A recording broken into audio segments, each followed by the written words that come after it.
Hey everybody, I'm Rob Benedict. I'm Richard Speight, Jr. And we're here talking about Supernatural. We're on episode 108. Bugs. Bugs. Not Bunny. Not what? Bugs Not Bunny. Bunny. No, not Bunny. No. No, we're not doing... The Bugs Bunny is a completely different show. Right. But we are talking about bugs. A lot has been said about this show, this episode over the years. This is one of the most talked about episodes in the entire 15-year history of the show. In my very first episode in season 4, my character who writes the books, Bugs is one of the episodes he talks about having written. Did you really have to live through the bugs? Yeah. Right. So it was the one I sort of knew about going in. So yeah, I was kind of excited to watch Bugs and get back into that episode and what it meant. I'm saying this because I mean it. Yes. I don't understand why it's gotten negative press. I agree. I was expecting something else. I was ready for like a real turd fest, and it was actually a delight. Yeah. And again, it's not because you're sitting here. No, and you're looking her in the eye as you say this. But no, it really is true. I agree. I don't know. But even your character later on in the series apologizes for bugs. Yeah. I mean, horror is one thing, but to be forced to live bad writing. But I don't get it. I thought it was really, really well done. I think maybe we'll get into it when we interview Rachel, but you know, it could have had something to do with Kripke. It might have been hard to put it all together, making the bugs look real. I've heard the comment that somebody said, well, it wasn't as scary as some of the episodes. Oh, I strongly object to that review because I think bugs are disgusting, and I thought it was incredibly creepy. Right.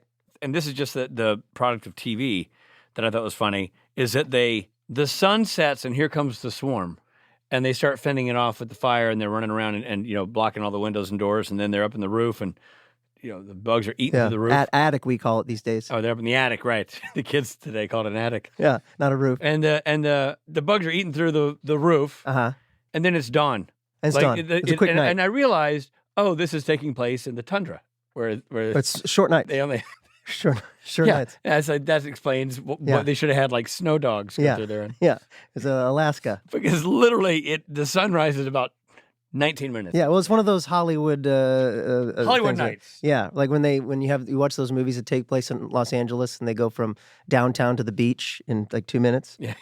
The other thing, just again, I'm just fascinated with the through line running through this season, what's going on in the boys' personal lives. There's still a lot of the references to the father and son issues that are going on, and Sam can kind of relate to what's going on with the son, Matt. Sure. And the father trying to control his life and things like that, and letting him do what he wants to do, go to college, that kind of thing. Whereas Dean relates more to the spiders. Sure.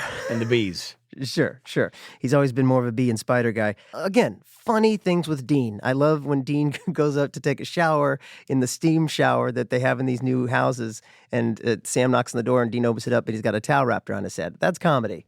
And that's funny stuff.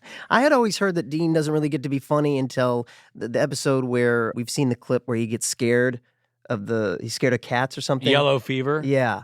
But there's a lot of funny with that character. Lots of funny. Dean all the way through. And again, I'm really relating to Sam and Sam's struggle as the son with his distant from his father. And Dean with the bees.